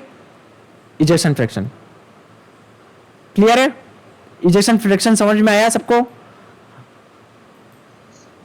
अन्नू अपना माइक बंद करो। ठीक है, इसका स्क्रीनशॉट ले लो सब। ये क्या है? Stroke volume. स्ट्रोक वॉल्यूम मतलब क्या है? कितना ब्लड बाहर निकला। और एंडास्टोलिक वॉल्यूम क्या था? कितना टोटल है, ये टोटल। ठीक है, एंडास्टोलिक वॉल्यूम कितना हमारे पास में स्टार्टिंग में था, स्टार्टिंग में इतना ब्लड था और उसके बाद में इतना ब्लड निकल गया बाहर, तो इसको मैं डिवाइड कर दूंगा, तो इसको बोलेंगे इजेक्शन फ्रैक्शन। कितना एजुकेट हुआ हमारे हार्ट से ब्लड। क्लियर है? अभी देखो इधर इसका लिटरेचर। हाँ बचता है ना, तभी तो एंड सिस्टोलिक वॉल्यूम है। ये देखो, ये है हमारा इजेक्शन फ्रैक्शन। ये देखो, not all blood in ventricle is educated. ठीक है ना। तो ये जो बचा हुआ ब्लड को हम क्या बोलते हैं? एंड सिस्टोलिक वॉल्यूम ही तो बोलते हैं जयकांत। जो बचा हुआ ब्लड उसको मैंने एंड सिस्टोलिक वॉल्यूम तो बोला। ये टोटल ब्लड था, ये उसमें से इतना बचा है और इतना बाहर निकल गया, तो ये एंड डायस्टोलिक वॉल्यूम, ये एंड सिस्टोलिक वॉल्यूम, और ये stroke volume. Stroke volume divide by end diastolic volume into 100 is equal to ये क्या है? Ejection fraction. Got it? Clear है? ठीक है, अब देखो, अब यहां तक क्लियर है ना सबका? स्क्रीनशॉट ले लिया इसका? स्क्रीनशॉट ले लिया? ठीक है, आगे बढ़ते हैं। अब देखो, अब यहां पे हमने देखा रिफिलिंग तो होता है डायस्टोलिक के टाइम पे। नेक्स्ट फेज में आते हैं हमारी स्टोरी के। यहां पे हमने देखा कि ये हमारा हार्ट है, ठीक है, ये हमने देखा रिफिलिंग तो हो रही है। अब ये रिफिलिंग हमारे हार्ट की किन चीजों पे डिपेंड करती है?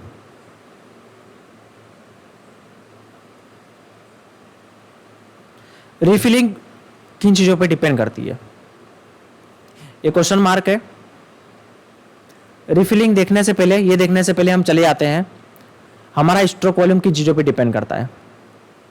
थोड़ा सा वो डिस्कस कर लेता हूं, फिर हम आते हैं इस पे, क्योंकि इसमें फिर एक नई स्टोरी चालू हो जाएगी, है ना।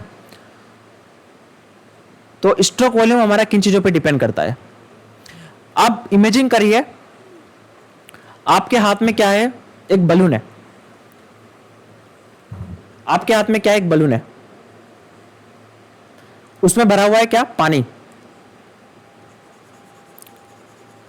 अब ये बलून को मैंने प्रेस किया तो उस बलून से पानी निकला, ठीक है, इस बलून से पानी निकला। तो ये पानी का अमाउंट किन चीजों पे डिपेंड करेगा? Let me know everyone. सबसे पहला फैक्टर, कितना फोर्सफुल आप उसको कंट्रैक्ट कर रहे हो, प्रेस कर रहे हो। तो ये क्या है? कंट्रैक्टिबिलिटी। दूसरा आप बताइए, दूसरा ऑप्शन।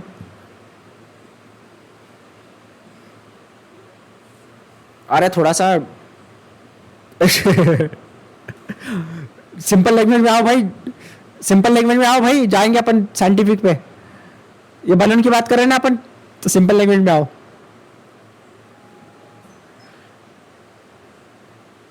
बताओ बच्चों, किस पे डिपेंड करेगा? एक्सटेंसिबिलिटी। सिंपल लैंग्वेज में आओगे, अभी डिफिकल्ट लैंग्वेज नहीं चाहिए हमको। डिस्टेंसिबिलिटी, एक्सटेंसिबिलिटी। यहां पे देखो, आपके सामने सुनो सुनो बच्चों, आपके सामने बलून और पानी है, मैं इसकी बात कर रहा हूं बस, कोई साइंटिफिक टर्म पे नहीं जाना है आपको।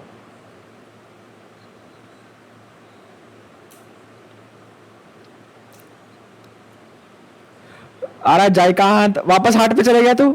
सामने क्या है? बलून है। बात बात तो तुम सही बोल रहे हो, हाँ ठीक है। देखो अभी एक किसने बोला ये कितना फैल सकता है? ये देखो, अब यहाँ पे एक फैक्टर ये आता है। अभी देखो, अपने को साइंटिफिक टर्म पे नहीं जाना है, उसके ऊपर आएंगे, पहले नॉर्मल लैंग्वेज में रिलेट करो। ये है 2 रुपए वाला बलून और ये है 10 रुपए वाला बलून। किसमें ज्यादा पानी आएगा? किसमें ज्यादा पानी आएगा? 10 रुपए, हाँ 10 रुपए वाले में ज्यादा बलून आएगा। तो एक फैक्टर हो गया ना ये। तो इसको क्या बोला साइंटिफिकली? इसको क्या बोलेंगे हम? अब आओ साइंटिफिक वर्ड पे, इसको बोलेंगे डिस्टेंसिबिलिटी। डिस्टेंसिबिलिटी। अरे किसका माइक ऑन है यार? तू माइक बंद कर दिया कर, पलक माइक बंद कर।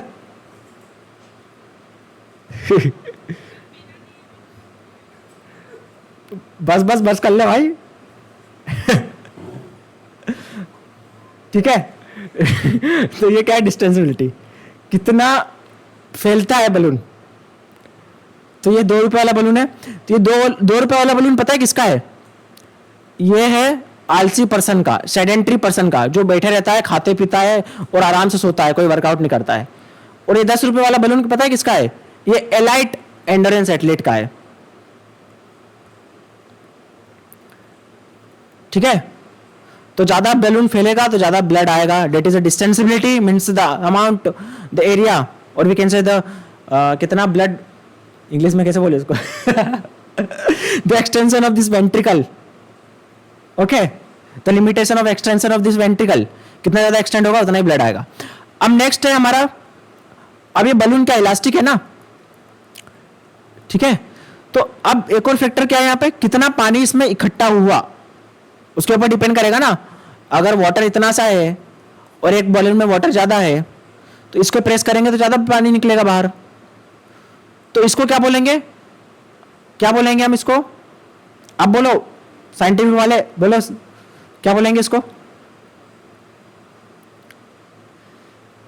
Refilling, preload. हाँ अब आया प्रीलोड पे, ठीक है। कितना ज्यादा यहाँ पे पानी इकट्ठा हुआ, प्रीलोड, कितना ज्यादा यहाँ पे ब्लड इकट्ठा हुआ हार्ट के चेंबर में, प्रीलोड।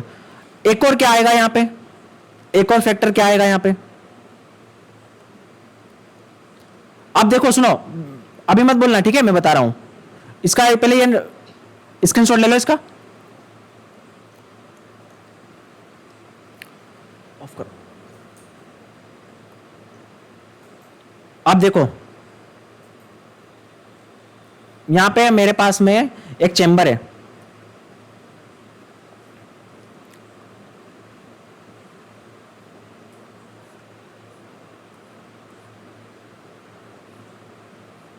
इसके बीच से क्या निकलता है, ब्लड निकलता है। एक और दूसरा चेंबर है, दो चेंबर है।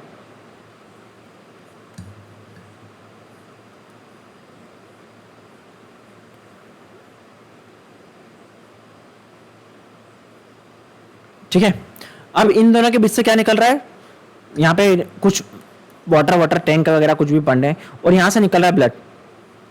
तो ये मेरे को बताइए बच्चों कि किस चेंबर में से अच्छे से जाएगा पानी या ब्लड, ए वाले में से या बी वाले में से, किस में से जाएगा, अरे ए या बी, दोनों नीचे है।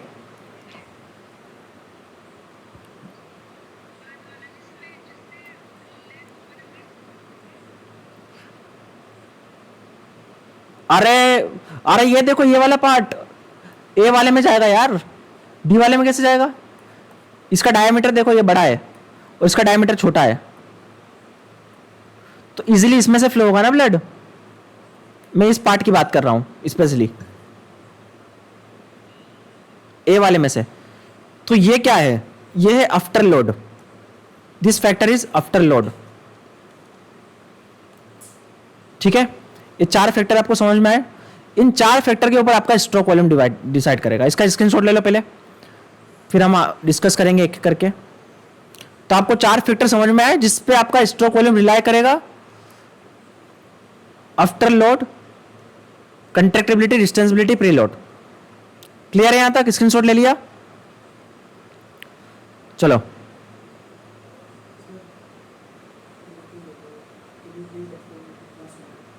कौन सा,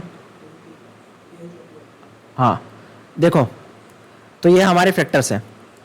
अब देखो क्या होता है इसमें, कंट्रैक्टिबिलिटी कितना फोर्सफुली कंट्रैक्ट होगा, डिस्टेंसिबिलिटी कितना ज़्यादा फैल सकता है, अगर ज़्यादा फैलेगा तो ज़्यादा इसके अंदर इंटर हो सकता है, और प्रीलोड क्या बताया मैंने कि जो आर्टरा है, आर्टरीज है, ब्लड वेसल्स है, वो कितनी ज़्यादा, उसका डायमीटर क्या है, उसका क्रॉस सेक्शन एरिया क्या है, ठीक है।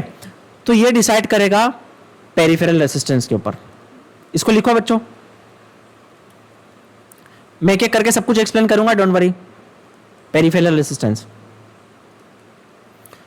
कंट्रैक्टिबिलिटी का तो आपको पता ही है, आफ्टर लोड, सॉरी मैंने आफ्टर लोड में लिखना था पेरिफेरल रेसिस्टेंस, यहां लिख दिया। Peripheral resistance, okay. Now here ये किस पे डिपेंड करेगा, प्रीलोड, कितना रिफिलिंग हुआ blood,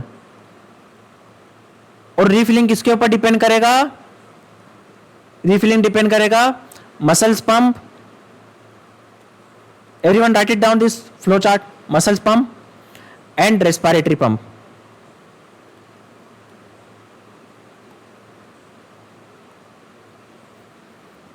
muscles pump and respiratory pump. Distensibility वगैरह तो ट्रेनेबल है, ठीक है, इसका कोई फैक्टर नहीं है। कंट्रैक्टिबिलिटी भी, फोर्स ऑफ कंट्रैक्शन हमारा, एक तो उस पर बोल सकते हैं hypertrophy of heart, eccentric hyper, ये भी एडेप्टेशन का पार्ट है, ट्रेनेबल है। Eccentric hypertrophy of the heart, कितने स्ट्रॉन्ग मसल्स है हार्ट की, ठीक है, हार्ट की जो वेंट्रिकल की मसल्स है इस पर डिपेंड करेगा। ये लिख लिया सबने,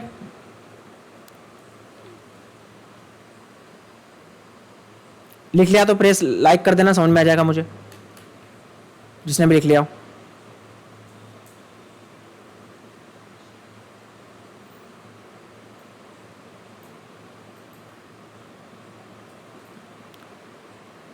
यस बस बार्डन, कैन यू रिपीट?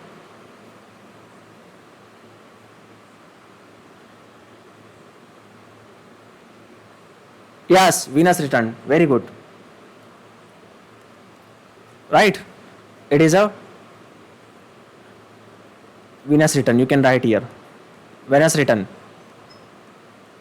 मेरी कई सारी वीडियोस है यूट्यूब पे इसके ऊपर, आप देख सकते हैं। स्ट्रोक वॉल्यूम के ऊपर एक 20-25 मिनट की वीडियो है, उसमें ये एकदम डिटेल में बताया गया है ना। तो ये लिख लिया सबने? यस। चलो आगे बढ़े, स्क्रीनशॉट ले लो इसका। जितने भी स्क्रीनशॉट है इसको ग्रुप में अपलोड कर देना, फोकस्ड वाले में अपने। हाँ, अब देखो रीफिलिंग, रेस्पिरेटरी पंप और मसल्स पंप क्या होता है, पेरिफेरल रेसिस्टेंस क्या होता है, ये सब एक एक करके देखेंगे, आगे बढ़ेंगे। यहाँ पे भी देखो, मैंने डायग्राम में भी आपको दिखाया है, ये देखो, ये क्या है, वेनस रिटर्न। ठीक है, अब ये वेनस रिटर्न आपको मैंने बताया मसल्स पंप रेस्पिरेटरी पंप के ऊपर डिपेंड करता है। ये एक मसल्स पंप है हमारा। ये 4 फैक्टर आपको मैंने क्या बताए थे, volume of blood return to the heart, इसको क्या बोला, प्रीलोड, और we can say refilling, ventricle distensibility, capacity to enlarge, ventricle contractibility, aortic और पल्मोनरी आर्टरिक प्रेशर, इसको आफ्टर लोड बोल सकते हैं, आर्टरिक पल्मोनरी आर्टरिक प्रेशर। ये 4 फैक्टर है, इसको नोट डाउन करने की जरूरत नहीं, पीटी दे दूंगा आपको मैं। सबसे पहला फैक्टर, वेनस रिटर्न किन चीजों पे डिपेंड करता है, प्रीलोड किन चीजों पे डिपेंड करता है। नाउ ये 2 चीजें हैं, मसल्स पंप और रेस्पिरेटरी पंप। इसके नीचे लिखो मसल्स पंप और रेस्पिरेटरी पंप। मसल्स पंप क्या होता है, जब हम एक्सरसाइज करते हैं, आपको पता है ना, जब हम एक्सरसाइज करते हैं तो क्या होता है, कंट्रैक्शन रिलैक्सेशन होता है मसल्स में। ये जो हमारी लेग्स की मसल्स है या जो भी मसल्स है, इसमें क्या होता है, कंट्रैक्शन रिलैक्सेशन होता है। तो ये ब्लड वेसल्स क्या करती है, प्रेस करती है वेन्स को, हमारी ब्लड वेसल्स को प्रेस करती है। इसके वजह से क्या होता है, हमारे हार्ट की तरफ ब्लड की रिफिलिंग ज्यादा हो जाती है। आपको पता होगा कि सबसे ज्यादा ब्लड कहां पर है, हमारी वेन्स में स्टोर रहता है। रेस्टिंग के टाइम पे हम देखें तो veins is the capacitance of our blood. Veins क्या है, वेन्स से क्या होता है, सबसे धीमी रफ्तार में ब्लड मूव होता है और मैक्सिमम ब्लड स्टे करेगा इन अवर वेन्स, राइट। तो ये लोअर एक्सट्रीमिटीज में या फिर कहीं पे भी हमारा ब्लड एकदम धीरे धीरे जाएगा ऊपर। But when ever you start doing any exercise, this blood, the venous blood, जो हमारे वेन्स में स्टोर्ड ब्लड है, ये पंप होना चलेगा। ये ब्लड क्या करेगा, पंप करेगा। ये मसल्स क्या करेगी, मस्कुलर पंप क्या करेगी, इसको पंप करेगी। और वेन्स का आपने स्ट्रक्चर देखा ही होगा, उसमें क्या होते हैं, क्या डिफरेंस होता है, वाल्व्स होते हैं। तो ये ऊपर चढ़ते जाएगा, ऊपर चढ़ते जाएगा। बचपन में आपने वो करके देखा है क्या ये जो हमारा पेंट है, पेंट, इसमें हम जो उम्बी आती है, उम्बी, वीट वीट वीट वीट का आता ना, वीट, वीट का क्या बोलते हैं उसको, हमारी तरफ तो उम्बी बोलते हैं उसको, उम्बी है ना, गेहूं की उम्बी। तो उसको यहाँ पे रख दो और इसको पेंट को खींचते जाओ ऐसे ऐसे, तो ये अपने आप ऊपर चढ़ जाएगी जो वीट की फली है, उम्बी, वो अपने आप ऊपर चढ़ जाएगी। तो सेम वैसे ही ये जब ब्लड है ना, ब्लड ये ऊपर चढ़ जाता है उस प्रोसेस में। वॉल्व जैसे ऊपर चढ़ते जाएगा, वॉल्व क्लोज होते जाएगा, ऊपर चढ़ते जाएगा।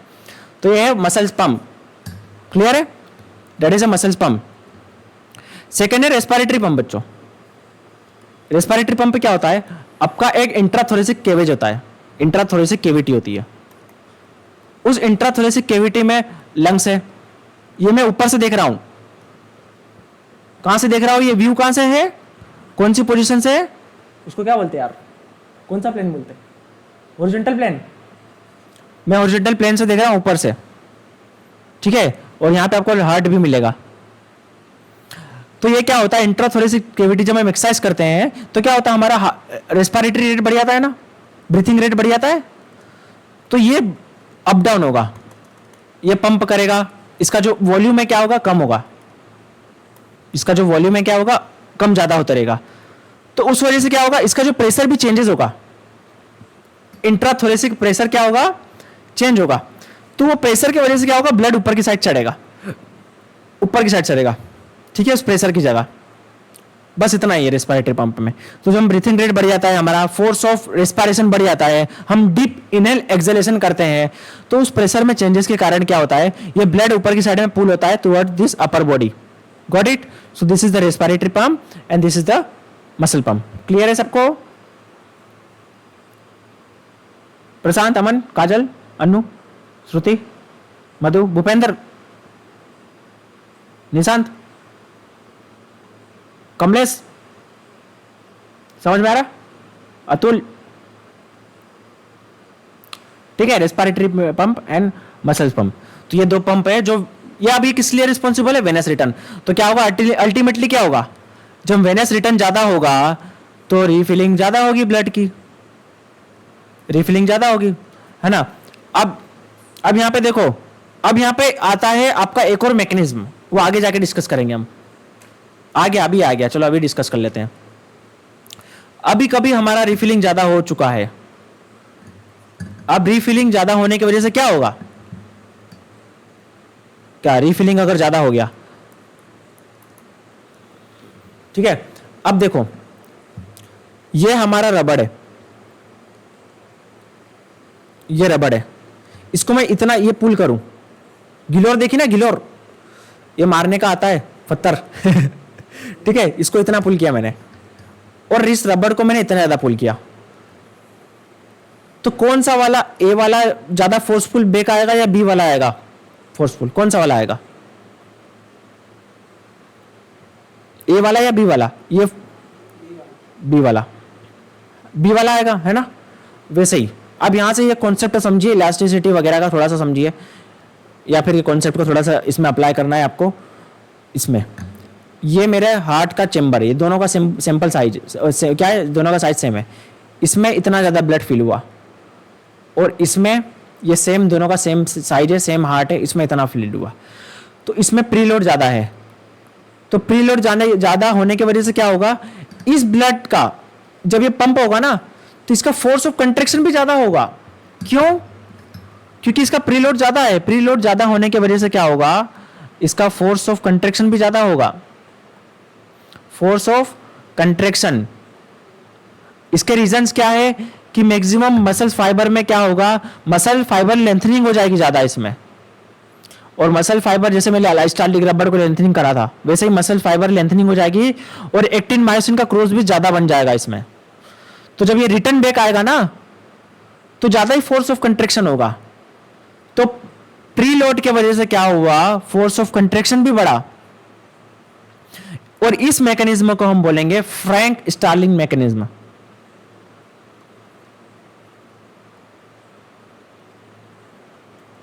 इसको हम क्या बोलेंगे, फ्रैंक स्टार्लिंग मैकेनिज्म। क्या बोला मैंने, जितना ज्यादा प्रीलोड होगा उतना ज्यादा फोर्स ऑफ कंट्रेक्शन होगा। फोर्स ऑफ कंट्रेक्शन क्या होगा, इधर देखो, आप पढ़िए, देखो ये पढ़ो, the increasing end diastolic volume, and diastolic volume मैंने आपको बताया मतलब प्रीलोड, मतलब ब्लड ज्यादा इकट्ठा हुआ, the increasing end diastolic volume, lengthening of cardiac muscle fibre, इतना था, ये इतना हो गया lengthening, which improve force of contraction.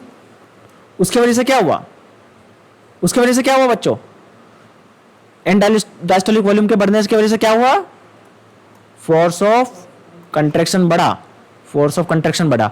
तो ये किसने मैकेनिज्म क्या एक्सप्लेन किया था, फ्रैंक स्टार्लिंग मैकेनिज्म बोलते हैं इसको।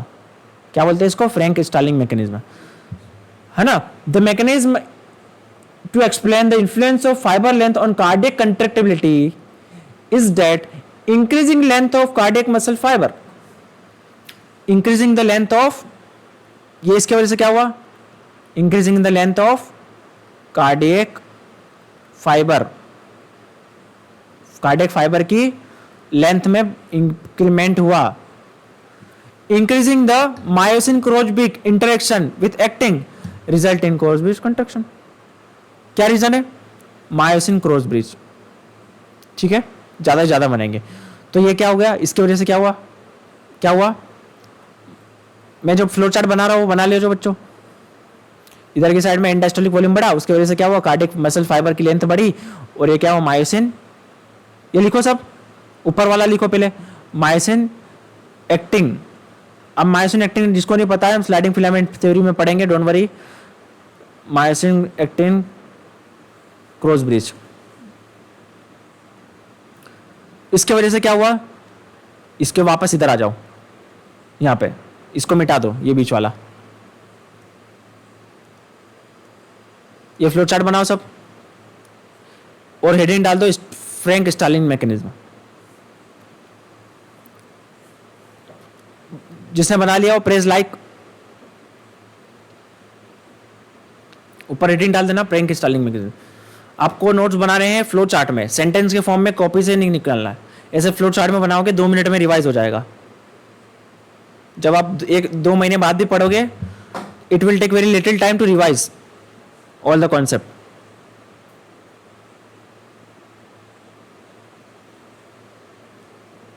क्लियर है सबको? ठीक है, आगे बढ़े। और ये एंड डायस्टोलिक वॉल्यूम किस पे डिसाइड किया था हमारा, मसल पंप और रेस्पिरेटरी पंप। ये सब चीजें एक दूसरे से इंटर रिलेटेड है। नेक्स्ट है फोर्थ फैक्टर, आरोट्रिक पल्मोनरी प्रेशर।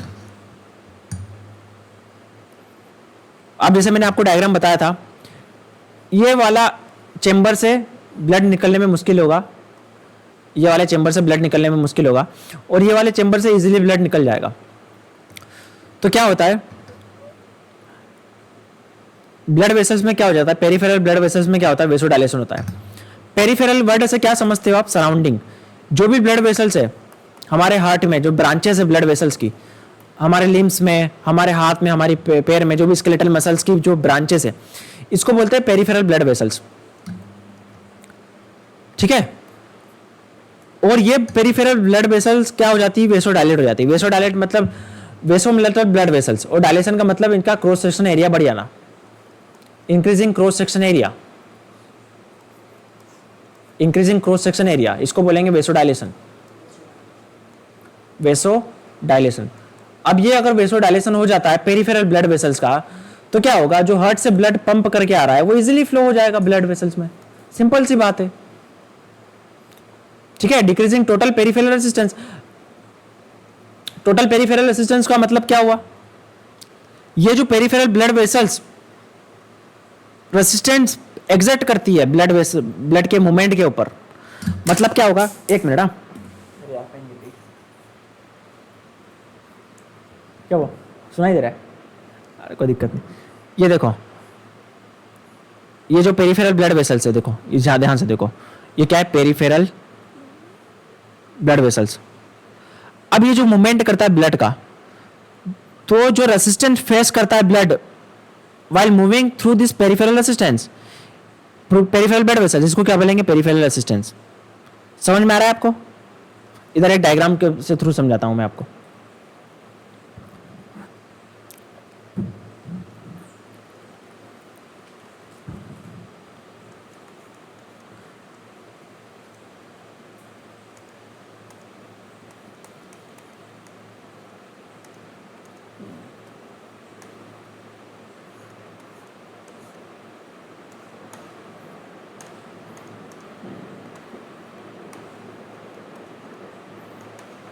यानी लोअर लिम्स में समझ लेना इसको।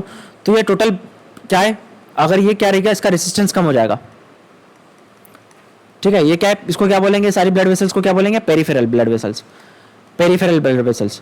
तो अब इनका क्या हुआ, इनका क्या हुआ, वेसोडायलेशन हो गया, वेसोडायलेशन हुआ है। तो क्या होगा, ब्लड वेसल्स क्या होगा, ब्लड क्या होगा, इजीली यहां से मूव कर जाएगा। अब क्वेश्चन ये आता है कि इनको वेसोडायलेशन क्यों होगा। आपको ये कंडीशन समझ में आई?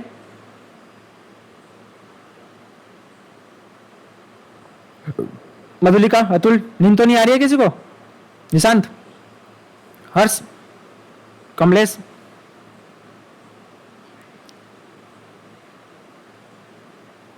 अरे कोई नहीं, कॉफी वॉफी पी के बैठो, चाय वाय पी के बैठो, पैर हिलाते रहो अपने। अनु, ठीक है। अब ये क्वेश्चन मार्क ये आता है,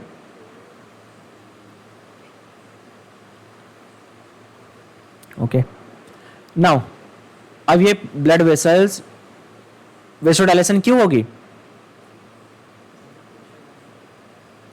यस, क्यों होगी blood vessels vasodilation?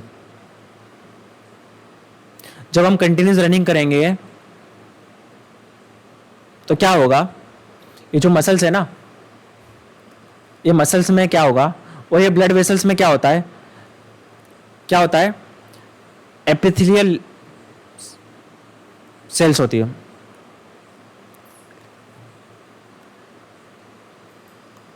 Epithelial layer होती है। क्या होता है? एपिथेलियल लेयर होती है ना। तो ये क्या करती है, जब हम एक्सरसाइज करते हैं ना, तो जब प्रोलॉन्ग एक्सरसाइज करेंगे तो एपिथेलियल सेल्स क्या आएगी, ब्लड वेसल्स की क्या रिलीज करेगी, नाइट्रेट ऑक्साइड। ठीक है, तो ये नाइट्रिक ऑक्साइड क्या है, लोकल वेसोडाइलेटर है। ये क्या कर देता है, ब्लड वेसल्स को वेसोडाइलेट कर लेता है। ये कब होता है रिलीज, जब हम एरोबिक ट्रेनिंग कर रहे हैं, रनिंग वगैरह कर रहे हैं, कुछ भी एक्सरसाइज कर रहे हैं प्रोलॉन्ग, तो नाइट्रिक ऑक्साइड रिलीज होता है। कहां से रिलीज होता है, एपिथेलियल सेल से। एपिथेलियल सेल क्या है, एक ब्लड वेसल्स का पार्ट है। इनर पार्ट अगर देखें तो एपिथेलियल सेल से बनी होती है। ये ब्लड वेसल्स क्या रिलीज करते हैं, नाइट्रिक ऑक्साइड। और ये नाइट्रिक ऑक्साइड क्या है, एज ए लोकल वेसोडाइलेटर की तरह काम करता है। ये ब्लड वेसल्स को क्या कर देता है, डायलेट कर देता है।